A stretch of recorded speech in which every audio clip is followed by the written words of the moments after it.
நம்ம என்ன பார்க்க போகிறோம் அப்படின்னா டியூட் படத்தோட ரிவ்யூ தான் பார்க்க போகிறோம். டியூட் படத்தில் வந்து தளபதி வந்து ஒரு வேலை பண்ணிட்டாப்புல.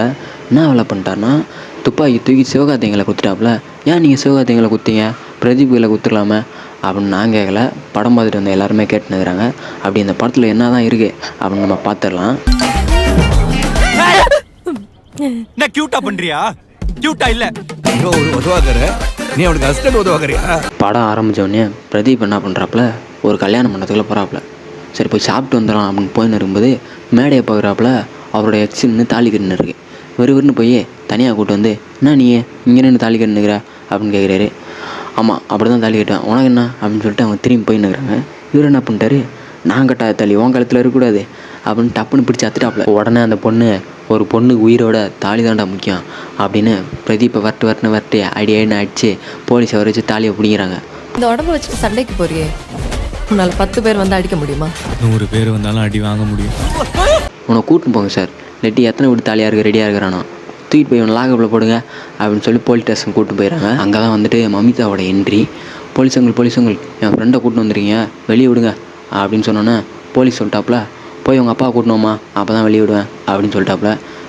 எங்கள் அப்பா பிஸியாக இருக்கிறாரு, நீங்கள் வெளியே விடுங்க பார்த்துக்கலாம் அப்படின்னு சொல்கிறாங்க. சொன்னோன்னா போலீஸ் சொல்லிட்டாப்புல, ஓ உங்கள் அப்பா பிஸியாக இருக்கிறாரா, அப்போ நானும் பிஸியாக இருக்கிறேன் போ அப்படின்னு அனுப்பி வச்சுறாப்புல. உடனே வந்து மமிதா, எங்கள் அப்பா எம்பி ஆகிறாரு, இப்போ விடுவீங்களா மாட்டீங்களா அப்படின்னு கேட்குறாங்க.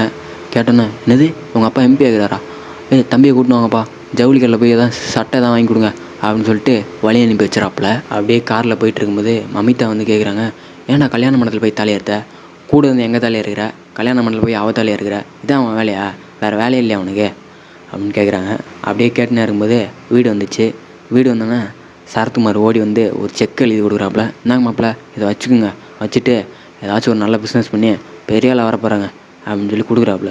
கொடுத்தோன்னே பிரதீப் என்ன பண்ணுறாப்புல, டப்புன்னு மாமா கையில் கொடுத்துட்டு, எனக்கு வேறு வேலை இருக்குது நான் பார்த்துக்கிறேன், இனிமே எப்பெல்லாம் உனக்கு தம் அடிக்கணும் தோணுதோ அப்பெல்லாம் இந்த சாக்லேட் சாப்பிட்டு அவளுக்கு ஒன்றுட்டே இருக்காப்புல. இந்த படத்தில் பிரதீப்போட வேலை என்னென்னா, கல்யாண நாள் மறந்தவன், பிறந்தநாளை மறந்தவன், இப்படி மறந்தவன் எல்லாத்தையும் தேடி கண்டுபிடிச்சி அவனை வந்து சர்ப்ரைஸ் பண்ணுறது தான் இவரோட வேலையும். இந்த வேலையை பார்த்துன்னு இருக்கும்போது மமிதா ஒரு நாள் என்ன பண்ணிட்டாங்க, சர்ப்ரைஸ் பண்ண முடியாத இடத்துல ப்ரப்போஸ் பண்ணிட்டாங்க. இவரும் என்ன சொல்ல முடியாமல், வா நம்மளோட லவ் பண்ணலாம் அப்படின்னு சொல்லிட்டாப்புல. அப்புறம் தனியாக கூட்டின்னு போய், இங்கே பேர் உன் மேலே எனக்கு லவ்லாம் இல்லை, 0 ஃபீலிங்ஸா அப்படின்னு சொல்லிட்டு அழ வச்சு வீட்டுக்கு அனுப்பி வச்சுக்கிறாப்புல. உடனே மமிதா, நான் இங்கே இருக்க மாட்டேன், என்னை அப்படியே வெளியூருக்கு அனுப்பி வச்சுருங்க அப்படின்னு சொல்லிட்டு வெளியூருக்கு படிக்கிறதுக்காண்டி ஊருக்கு போயிடுறாங்க. அதுக்கப்புறம் அவங்க ஊருக்கு போனதுக்கப்புறம் பிரதீப் வந்து அவங்க மேலே வந்து லவ் வந்துடுது. லவ் வந்தோன்னா ஃபோன் பண்ணிலாம் சொல்கிறாப்புல, இந்த மாதிரி உன் மேலே எனக்கு லவ் வந்துடுச்சு, கிளம்பி வா நம்ம கல்யாணம் பண்ணிக்கலாம் அப்படின்னு சொல்லிட்டு கூப்பிட்றாப்புல. கூப்பிட்டோன்னா மமிதாவும் கல்யாணத்துக்கு கிளம்பி வராங்க. வந்தோன்னே தான் பெரிய ட்விஸ்ட்டே இருக்காங்க. என்ன ட்விஸ்ட்டுனா, அவங்க படிக்க போனாங்கள்ல அந்த இடத்துல வந்துட்டு ஒரு பையனை வந்து விரும்பி, பாரின்னு ஒரு பையனை வந்து விரும்பி லவ் பண்ணியிருக்கிறாங்க. லவ் பண்ணோன்னா இங்கே வராங்க, வந்துட்டு ரூமுக்குள்ளே வந்து இருக்கிறாங்க. பிரதீப் என்ன பண்ணிட்டாப்புல, கல்யாணத்துக்கு ரெடியாகி நல்லா ஜம்முன்னு பஸ்ஸு கிஸ்லாம் பிடிச்சி கிளம்பி கல்யாணம் பண்ணதுக்கு வந்துட்டாப்புல. வந்தோடனே மமிதாவோட ரூமுக்கு வந்து போகிறாப்புல. போனோன்னே போயிட்டு பார்க்குறாப்புல, மேலே வந்து அவங்க சாகுறக்காண்டி தூக்குப்பட வந்து ரெடியாக இருக்கிறாங்க. ரெடியாக இருந்தோன்னே தலைவன் வந்துட்டு, என்ன பண்ணுகிற, தூக்கு போட போறியா, நான் தான் கல்யாணம் நான் தான் லவ்வுக்கு ஓகே சொல்லிட்டேண்ணா, அப்புறம் என்ன உனக்கு அப்படின்னு சொல்லிட்டு கேட்குறாரு. கேட்டோன்னே, இல்லை நான் வந்து வேறு ஒரு பையனை லவ் பண்ணுறேன் அப்படின்னு வந்து டப்புன்னு வந்து சொல்லி உடச்சிட்டாங்க.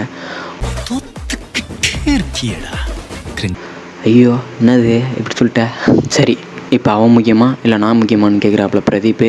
கேட்டோன்னே எனக்கு என்ன பண்ணே தெரில அப்படின்னு சொல்லிட்டு அழுது புலம்புறாங்க. சொன்னோன்னே இவர் சொல்கிறாப்புல, சரி அப்போ நான் செத்து போய்ட்டா என்ன பண்ணுவேன் அப்படின்னு கேட்குறாப்புல. கேட்டோன்னே இவங்க என்ன பண்ணிட்டாங்க, டப்புன்னு கையை எடுத்து வாயில் மூடி, ஏன்டா இப்படிலாம் பேசுகிற அப்படின்னு சொல்லிட்டு கேட்குறாங்க. கேட்டோன்னே இவர் என்ன சொல்கிறாப்புல, அப்போ அவன் செத்து போயிட்டா என்ன பண்ணுவேன் அப்படின்னு கேட்டோன்னே மமிதா வந்து சீரியஸாகி பொல்லீர்னு ஒரு அறை கொடுத்துறாங்க. அப்போ தான் வந்துட்டு பிரதீப் சொல்கிறாரு, என்ன நீ லவ் பண்ணல, அவனை தான் நீ லவ் பண்ணுற, சரி உங்கள் அப்பன்ட்ட போய் சொல்லு, அவன் கல்யாணத்துக்கு ஒத்துப்பான், கல்யாணம் பண்ணிட்டு ஜாலியாக இருங்க அப்படின்னு சொல்லிட்டு அனுப்பி வச்சுறாரு. இவங்க உடனே போய் அவங்க அப்பாக்கிட்ட வந்து சொல்கிறாங்க, அப்பா இந்த மாதிரி நான் கல்யாணத்துக்கு ஒத்துக்கலை, நான் வந்து வேறு ஒரு பையனை லவ் பண்ணுறேன், அவனை எனக்கு கல்யாணம் பண்ணி வச்சுருங்க அப்படின்னு சொல்லிட்டு கேட்குறாங்க. கேட்டோன்னே சரத்குமார் சொல்கிறாரு, அப்படியாம்மா கல்யாணம் பண்ணி வச்சுறேன், இதில் என்ன இருக்குது அப்படின்னு சொல்லி கேட்குறாப்புல. சரி மாப்பிள்ளைக்கு எந்த ஊருமா, வெளியூர் தான்ப்பா மாப்பிள்ளை, அப்படியா சரி ஒன்றும் பிரச்சனை இல்லை, சரி மாப்பிள்ளைக்கு வீடு இருக்கா, இல்லைப்பா, சரி அம்மா அப்பா இருக்காங்களா, இல்லைப்பா, சரி மாப்பிள்ளை என்னம்மா ஜாதி, நம்ம ஜாதியிலப்பா. அப்போ முடியாதுமா அப்படின்னு சொல்லிட்டு சொல்லிடுறாப்புல. சொன்னோன்னே மமிதா சொல்கிறாங்க, முடியாது, நானும் அப்போ பிரதீப்பை கல்யாணம் பண்ணிக்கிற மாட்டேன், நான் வந்து அவனை தான் கல்யாணம் பண்ணிப்பேன், எனக்கு அவனை கல்யாணம் பண்ணி வச்சுருந்தா நான் ஓடி போயிடுவேன் அப்படின்னு சொல்லிட்டு கேட்பாங்க. இது